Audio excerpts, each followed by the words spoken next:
General Numbi inshuti ya Joseph Kabila mu gihe biri kuvuga ko Joseph Kabila yaba agiye gusubira muri Republika Demokarasi ya Kongo. General Numbi umaze igihe kigera ku myaka 4 ashakishwa n'ubutegetsi bwa Republika Demokarasi ya Kongo yahungiye muri Zimbabwe kugira ngo akurikiranwe n'ubutabera. Iki gihugu cyanze kumutanga. Bimeze gute izi nkuru? General Numbi na Joseph Kabila nibaza kuba bihuza biraza kuba bimeze gute? Uyu nguyu yigeze kuvuga ati uyu Antoine Felix Tshisekedi nakomeza gutoteza abatavuga rumwe n'ubutegetsi, turamenyesha ko abamugize uwo ari we bafite ubasha bwo kumurimbura. Twamuhaye ubutegetsi, rero dufite ubasha bwo kumwambura, haba ku neza cyangwa se ku nabi, hagamijwe gukiza igihugu. Aya ni amagambo ya General Numbi inshuti magara ya Joseph Kabila. Joseph Kabila witegura gusubira muri Republika Demokarasi ya Kongo. Joseph Kabila wamaze kuvuga ko aza kunyura mu burasirazuba bwa Republika Demokarasi ya Kongo, ndetse ko yiteguye gukorana n'imitwe irimo AFC M23. Iyi ni RC News mukomeje gukurikirana. Nanjye Ndimana Jacques, reka tubasaba gukomeza gukora subscribe, like na share kugira ngo ibiganiro n'inkuru tubategurira bijye bita bibageraho mu mwanya. Ikaze mu mwanya ku makuru yacu ku buryo burambuye.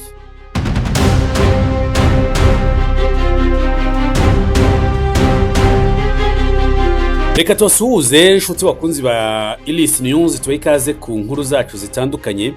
Tumaze iminsi tubabwira ko muri Republika Demokarasi ya Kongo bitameze neza, ariko tugiye kuba tugaruka kuri Joseph Kabila wongeye kuvugwa cyane mu itangazamakuru rya Republika Demokarasi ya Kongo.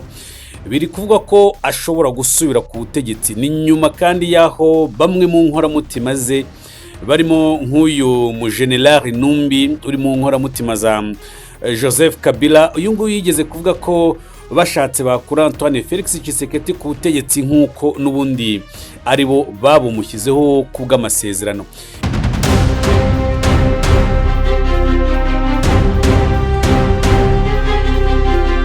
Tumaze iminsi tugaruka ku bijyanye n'umutekano muke muri Republika Demokarasi ya Kongo. Ni Antoine Felix Tshisekedi uhanganye n'abarimo umutwe wa M23, ni AFC mu 23. Akavuga ndetse ko uyu mutwe ushyigikiwe n'ubutegetsi bwa guverinoma y'u Rwanda. U Rwanda rwakomeje kugenda rugaragaza ko nta hantu ruhuriye n'ibivugwa ahangaha mu burasirazuba bwa Republika Demokarasi ya Kongo, ariko ubutegetsi bwa FARDC cyangwa se bwa RDC bukora iyo bwabaye buca mu nzira zose bugaragariza amahanga ko ikibazo cy'umutekano muke ugaragara muri iki gihugu giterwa n'u Rwanda. Cyakora kuri ubu ngubu amahanga atangiye gusobanukirwa no kumenya ukuri no kumva ko imvugo za Antoine Felix Tshisekedi zuzuyemo ibinyoma no kudakorera abakongomani icyo avuga ko bamutoreye. Amagambo ye gusesagura umutungo wa Republika Demokarasi ya Kongo, kwikunda no gukundwa kaza ikimenyane no gusara umutungo wa Kongo, nibyo abakongomani bakomeje kugaragaza ko aricyo kintu ashobora kuba ari gukora kuri ubu butegetsi bwe. Ahangaha rero reka tugaruke ku nkuru yacu inyamukuru. Niki kiri kuvugwa mu burasirazuba bwa Republika Demokarasi ya Kongo nyuma y'uko umutwe wa AFC M23 umaze kugenda ugaragaza ko hari ibikorwa wagiye ukora, harimo kwigarurira imijyi. Twavuga nk'umujyi wa Goma wamaze kuba ujya mu maboko y'uyu mutwe, twavugamo umujyi wa Bukavu, ariko nabi ababizi nanone vuba ahangaha wari wafashe umujyi wa Rikare, hamwe mu hantu hacukurwa amabuye menshi agaciro muri Republika Demokarasi ya Kongo. Ibibera muri Ovila umupaka wa Kongo n'u Burundi ibyo nabyo birazwi.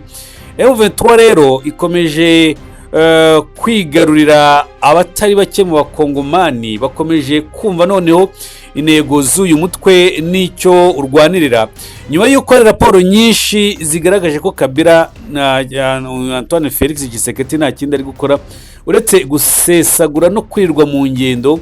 We nabo bahuriye muri guverinoma, we na guverinoma ye birirwa mu ngendo aho kugira ngo bakore ibikorwa bifatika birirwa mu ngendo bagamije kugaragaza isura y'ibihugu by'abaturanyi ko bitameze neza. Reka rero twigarukire kuri Joseph Kabila. Abantu bashobora kwibaza bati iri zina rya Joseph Kabila wayoboye Repubulika ya Demokarasi ya Kongo mu gihe cy'imyaka 19 akaza gutanga ubutegetsi, nabwo bikavuga ko ubutegetsi yabuhaye Antoine Felix Tshisekedi kubw'amasezerano, ariko bikagaragara ko uyu mugabo atigeze yubahiriza isezerano yagiranye n'ubuyobozi bw'ishyaka PPRD rya Joseph Kabila.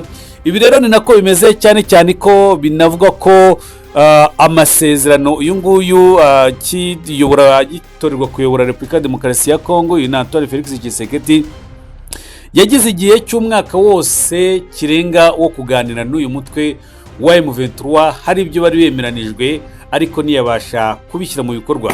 Kudashyira mu bikorwa rero ibyo yemeye ni ibyagiye bigarukwaho n'abayobozi batandukanye. Ngira ngo murabyibuka neza mu kiganiro nyakubahwa perezida wa Repubulika Paul Kagame nawe aherutse kugirana n'umusesenguzi ndetse akaba n'umunyamakuru wo mu Bwongereza. Ahangaha Paul Kagame yagaragaje ko Antoine Felix Tshisekedi ubwe ari ikibazo ku miyoborere ya Repubulika ya Demokarasi ya Kongo, ndetse agaragaza ko ari umugabo kenshi ushobora guhinduka ku ijambo rye, adashobora kubahiriza ibyo aba yasezeranije abo baganiriye.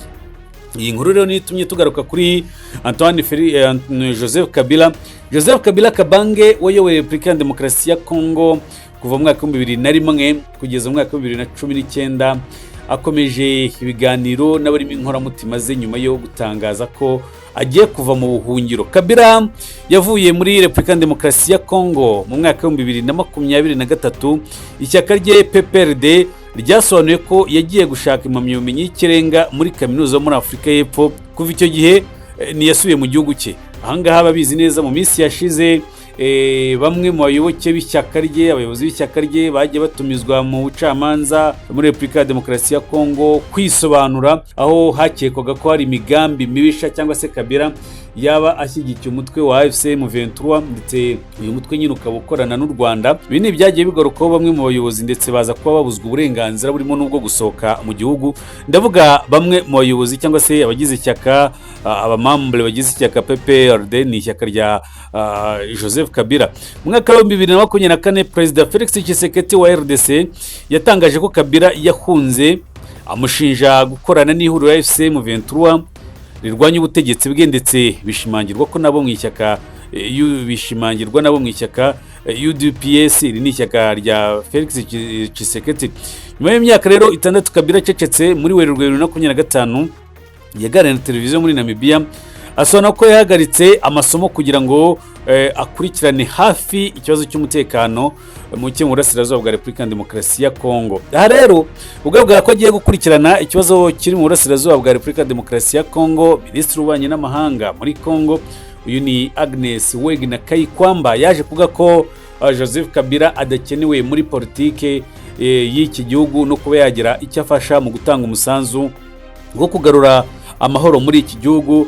Nyamara nanone ibingibi abivuga mu gihe umutwe wa M23 ugomeje kwigarurira ibice bitandukanye muri Repubulika ya Demokarasi ya Kongo, ari nako yigarurira n'imitima y'abakongomani muri rusange. Muri uko kwezi rero yatangarije ibinyamakuru byo muri Afurika y'Epfo ko adafasha M23, atiyonza kuba mfatanya na M23 ibintu n'ibyari kuba uko biri ubu, byari kuba bitandukanye cyane. Agaragaza nyine ko ibyavugwaga icyo gihe nyine ari ibinyoma. Ariko tariki ya 8 Mata Kabila yatangarije Jeune Africa ko bidatinze azasubira muri RDC anyuze mu burasirazuba bw'iki gihugu kugira ngo agire uruhare mu gukemura ikibazo cy'umutekano muke cyugarije iki gihugu cya Repubulika ya Demokarasi ya Kongo. Aya ni amakuru nyine ari kugenda agarukwaho, ni amakuru ari kuvugwa ahangaha muri Kongo, ndetse bamwe batangiye kubisanisha no kuvuga ngo Kabila igihe cyose yaramuka asuye muri Kongo anyuze mu burasirazuba bwa Repubulika ya Demokarasi ya Kongo, byanze bikunze yaba agiye kwifatanya n'ihuriro rya M23 n'undi ubutegetsi bwa Kinshasa bwakunze kugaragaza ko uyu mugabo ari we uri inyuma y'ibikorwa byo. Yageze ati, nyuma y'imyaka 6 yo gutuza umwaka w'ubuhunzi ndetse nshingiye ku kibazo cy'umutekano gikomeje gukaza umurego, nafashe umwanzuro wo gusubira muri Repubulika ya Demokarasi ya Kongo bidatinze kugira ngo ngire uruhare mu gushaka igisubizo cy'ibibazo biri muri iki gihugu. Mbere yo gufata iki cyemezo, Kabila yabanje kuganira n'abanyapolitiki bamaze imyaka myinshi bakurikirana hafi ikibazo cy'umutekano muke mu burasirazuba bwa Kongo, barimo Thabo Mbeki wayoboye Afurika y'Epfo kuva mu mwaka w'1999 kugeza mu mwaka w'2008. Radio mpuzamahanga y'Abafaransa RFI yaje kubitangaza ko Kabila atakiri muri Afurika y'Epfo kuko amaze umwaka mu murwa mukuru wa Zimbabwe, Harare. Kabila waje kuva muri Afurika y'Epfo aza kujya Harare. Binavuga ko kubera ubufatanye bwa Cyril Ramaphosa, uyu nguyu ni perezida wa Afurika y'Epfo ubwo yoherezaga ingabo z'iki gihugu mu butumwa bwiswe ubwa SADC bwo kugarura amahoro, nyamara bagiye gufasha igisirikare cya FARDC. Kabila yaje kuba ngo agira ubwoba bw'uko Afurika y'Epfo ishobora kumutanga, aza rero gufata icyemezo ava muri Afurika y'Epfo ajya muri Harare, hariya mu murwa mukuru wa Zimbabwe, Harare nyine. Iyi radio ya France ikaba yaje gukomeza ivuga ko yari amaze umwaka muri Zimbabwe. Yasobanuye ko kuva yatangaza ko agiye gusubira muri RDC akomeje kwakira abantu benshi bifuza kuganira nabo, ngira ngo aherutse no kuganira na Moise Katumbi. Moise Katumbi uyu nguyu yoboraga ikipe ikomeye yitwa DSMP Mutima Pembe, akaba ari we wari nyirayo. Uyu nguyu rero n'umwe banagerageje nanone kwiyamamaza ahanganye na Antoine Felix Tshisekedi, ariko biza kurangira atsinzwe. N'amatora rero ataravuzweho rumwe muri iki gihugu. Aba bose rero bagiye bahura na Kabila, barasuranye baraganira, havugamo inkoramutima ze abo bakoranye mu gihe ari ku butegetsi, kandi ngo akomeje kuvugana n'abatavuga rumwe n'ubutegetsi bwa Tshisekedi batuye i Burayi, cyane cyane mu Bubiligi, ndetse n'abo mu ntara ya Kivu y'Amajyaruguru barimo abakorana n'imitwe yitwaje intwaro. Iyi radio kandi yatangaje ko Kabila akomeje kuvugana n'umuyobozi w'ihuriro AFC M23 wanabaye perezida wa komisiyo y'amatora mu gihe cy'ubutegetsi bwe, uyu ni Colonel Nanga. Gusa ngo nta birambuye bizwi ku biganiro byabo, ariko nanone hagakekwa ko hashobora kuba hariho imikoranire hagati ya Joseph Kabila n'uyu mutwe wa AFC M23. Ubwo ni ukuvuga ngo nibe hajemo imikoranire ya AFC M23 ni Colonel Nanga, ni Bertrand Bisimwa, ni General Sultan Makenga, aba bose nyine bari muri iri huriro bagamije ikirero. Ikiri kuvugwa nanone nuko ubutegetsi bwa Antoine Felix Tshisekedi bari kumushinja ko nta kintu yagejeje ku bakongomani, atabashije kubaka Kongo nk'uko yari bisezeranije abaturage. Ibyo byabaye mu gihe cyangwa se bikaba icyuka gusa. Rero bakavuga ko hakenewe impinduramatwara kugira ngo iki gihugu cyongere gisubire ku murongo. Mu bandi rero bivuga ko baganiriye na Joseph Kabila harimo uyu General John Numbi wabaye umuyobozi mukuru wa polisi ya RDC n'umuvugizi mukuru w'ingabo za RDC. Aba rero bose bamaze imyaka hafi ne barahungiye muri Zimbabwe. N'umwe rero mu bivuga ko yaba yaraganiriye na Joseph Kabila. Nyuma rero y'igihe ahigwa bukware na leta ya RDC mu kwakira umwaka wa 2023, General Numbi yatangaje ko Kabila ari we wagize Tshisekedi wari we, bityo ko babishatse bamukura ku butegetsi mu gihe yakomeza gutoteza abatavuga rumwe nawe. General Numbi yagize ati, nakomeza gutoteza abatavuga rumwe n'ubutegetsi, turamenyesha ko abamugize uwo ari we bafite ububasha bwo kumurimbura. Twamuhaye ubutegetsi, rero dufite ububasha bwo kumwambura, haba ku neza cyangwa se ku nabi, hagamijwe gukiza igihugu. Kuva mu mwaka wa 2022 leta ya RDC yasabye Zimbabwe kohereza General Numbi kugira ngo akurikiranwe n'ubutabera, ariko Zimbabwe yakomeje kubyanga. Yamushinjaga kwica Florent Chibeya wari imirimbanyi y'uburenganzira bw'ikiremwa muntu n'umushoferi we Fidel Bazana mu mwaka wa 2010. Joseph Kabila yafashe icyemezo cyo gusubira muri Repubulika ya Demokarasi ya Kongo mu gihe abayobozi bakuru b'ishyaka PPRD barimo Vice President Obini Mika Minaku, umunyamabanga uhoraho Emmanuel Ramazani Shadai n'umunyamabanga uhoraho wungirije Ferdinand Kambere bakomeje gukurikiranwa n'iperereza ry'inzego hariya Kinshasa muri Repubulika ya Demokarasi ya Kongo. Umutekano rero muri Repubulika ya Demokarasi ya Kongo nyuma yaho Antoine Felix Tshisekedi atangiye gucisha make, ndetse atangiye kumva noneho ko umwanzi yavugaga ko ari u Rwanda atari u Rwanda rwonyine, ahubwo ko n'imbere mu gihugu abakongomani ubwabo batumva imvugo ze, batumva ibyo arimo, batumva ibikorwa bye, nabo batangiye kumukurikirana. Benshi mu basesenguzi bagamye ko manda cyangwa se igihe cya Antoine Felix Tshisekedi cyo kuba yava kuri iyi ntebe isumba izindi muri Repubulika ya Demokarasi ya Kongo cyaba kigeze. Aha rero ni ugukomeza kubitega amaso tukareba ese koko biri kuvugwa biraza kuba ari byo Joseph Kabila araza kwemera kwifatanya n'umutwe wa M23 maze gufata ibice bitandukanye muri Repubulika ya Demokarasi ya Kongo nk'umujyi wa Goma, Bukavu, ibice bitandukanye, ndetse kubw'agahenge abanyamerika, leta za Canada, abasuwisi bacukuraga amabuye y'agaciro hariya mu mujyi wa Warikare, ibikorwa byabo bikaba byongeye gutangira.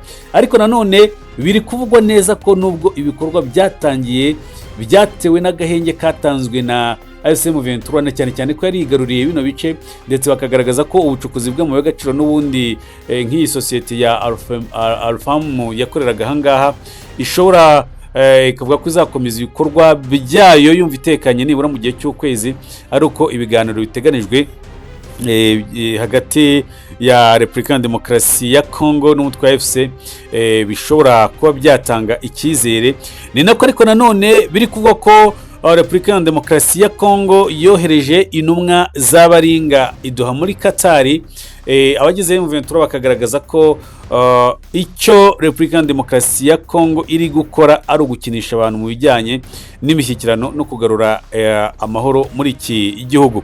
Shuti bakunzi ba RC News, reka dukomeze dukurikirana inkuru ziri kuvugwa bigendanye n'umutekano muri Repubulika ya Demokarasi ya Kongo. Turakomeza kandi gushaka makuru muzi agaragaza koko niba Repubulika ya Demokarasi ya Kongo niba koko ibiri kuvuga ko Joseph Kabila ashobora gusubira muri Kongo kandi akemera kwifatanya n'uyu mutwe wa M23 amaze kwigarurira ibice bitandukanye muri iki gihugu. Amakuru yandi rero aza kugenda aboneka twe nicyo tubabereye kandi amakuru yacu natinda. Iyi rero ni RC News mukomeje gukurikirana. RC News na RC TV mukomeze mubane natwe kandi muduhe ibitekerezo byanyu, mukore subscribe, like na share kugira ngo inkuru tugezeho zigiye zibageraho uwo mwanya. Bye bye, ciao ciao.